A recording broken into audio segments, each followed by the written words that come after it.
Hey guys, welcome to another episode of our Obi Wan Kenobi review. We're on episode 4 this week, and when we left on episode 3 last week, we saw that Reva had captured young Leia and was taking her to, which we didn't know then, but we know now because of episode 4, that she was going to the Inquisitor's castle per se, in the Mustafar. Not sure in the name of the planet, but we're still in the same system as where young Anakin lost his arms and legs.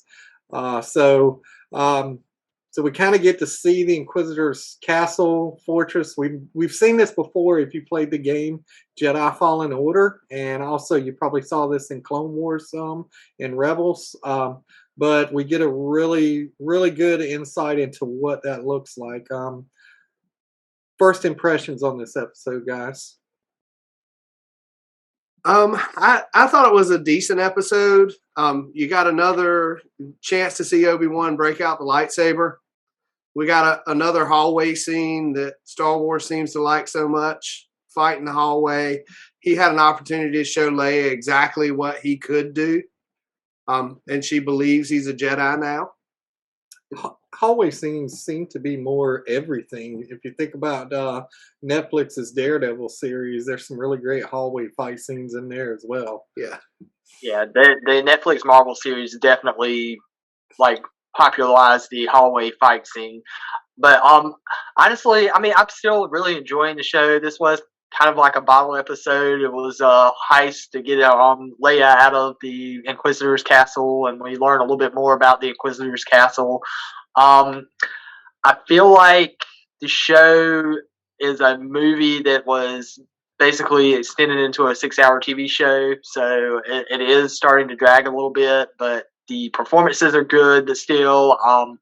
And really, when you stop and think about it, all the characters' motivations are really great. I'm really interested in seeing what's going on with Reva, because I have a good idea of what's going on, what her deal is, and I think a lot of people kind of feel like they know what the deal is. Especially this episode, she dropped the line that basically kind of hinted at it too. Yeah, I think that yeah, she is like wanting a lot of control. It seems like, and she's going to do whatever it takes to get that control. And so just watching this episode, you can't say enough about how great of an actor Ewan McGregor is, and as a whole, he's just a really great actor, no matter where you put him. But really, we're seeing like a young actress be born in young Vivian Blair, I believe is her last name, who's playing young Leia. She is just knocking it out of the park. I'm really loving her, and the fact that she, is kind of embodying Carrie Fisher at age 10 and just creating this whole character, which we could totally see Leia being at 10 years old. A lot of surprises this episode when you kind of see how they break into the Inquisitor's fortress. It's underwater, and if anybody played Fallen Order, that's kind of the way you got in before. But as Obi-Wan is heading to find Leia in the Inquisitor's castle, we saw this whole scene where they're going down this hallway, and what looks like statues are actually a prison, and it looks like there's actually Jedi either frozen or something like that. And what did you guys think of that? It was an interesting take, and there were quite a few throwbacks. The first guy you see is from the Clone Wars. Pronounce that one, Chris. Terra Sanube. Sanube. Okay. The second one you see is from the Phantom Menace, and it's Oppo Rancisis. Operancisis. Operancisis. And Revenge of the Sith is the third guy, and it's Coleman Kraj.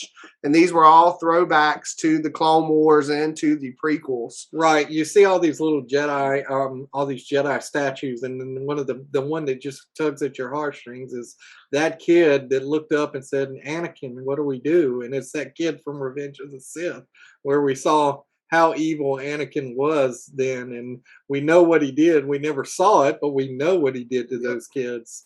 So that was pretty interesting.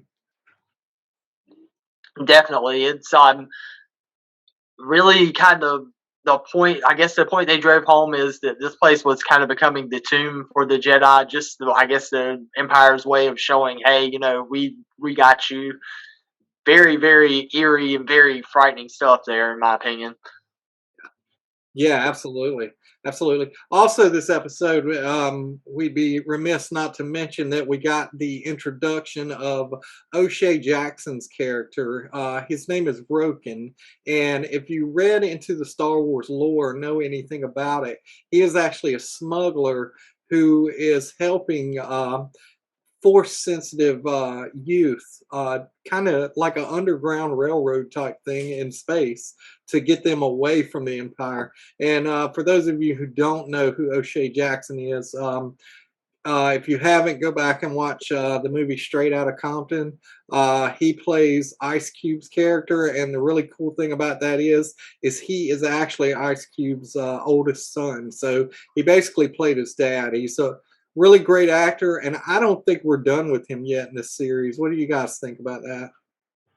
Definitely not. I think that they have a way to track them now based on this episode, so they're really going to be coming after them. So I think they're going to play a bigger part in the next 2 episodes, more than likely. Yeah. Yeah, you basically did get like a heist movie. It was really, one of those things where you go in, you grab somebody, and what I was thinking when it started was, okay, they've captured Leia. Is this how we're going to see the end? Is we're going to see this final battle where he goes in to save her? But no, I mean, they kind of surprised us because he went in and basically just infiltrated the whole fortress and took her out. But would you expect any less from a Jedi? I think my favorite scene in the whole show is when we saw Obi-Wan just in the hallway with his lightsaber doing what we expect Jedi to do. I mean, deflecting blaster bolts back at the stormtroopers and just fighting down the hallways the way we used to do in Revenge of the Sith game that we had on our Xboxes 10, 15 years ago. Yeah. What was you guys' favorite scene? For me, it's that scene where they're going to get off of the castle, and it's probably the most hilarious scene in the show because Obi-Wan's walking in that big coat and Leia's hiding underneath. That just tripped me out watching that one. All I could think about was the old Little Rascals where they used to stand on each other's shoulders and try to act like adults. Right, nothing suspicious here. Nothing suspicious at all. I don't have a small child hidden under a jacket here. I'm not the most wanted Jedi in the galaxy, but hiding right in plain sight. That was it was very funny. For me, it has to be just the tension, the build up, trying to sneak Obi-Wan into the place.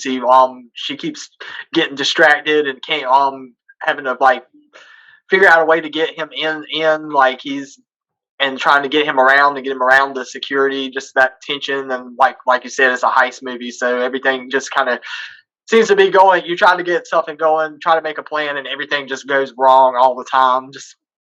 I just like that whole aspect of that of this episode. Right, and one of the things as he's trying to get in that we see is they're getting ready to torture young Leia, and Reva is in there, and you hear that familiar beeping of that torture droid coming in the room. It sounds just like it did in 1977 when Vader brings in the torture droid. So Leia almost got a double dose of that droid because she would have had it when she was 10, and she would have had it again when she was 20. Fortunately, sorry, I had to do it. No, that's awesome. That's awesome.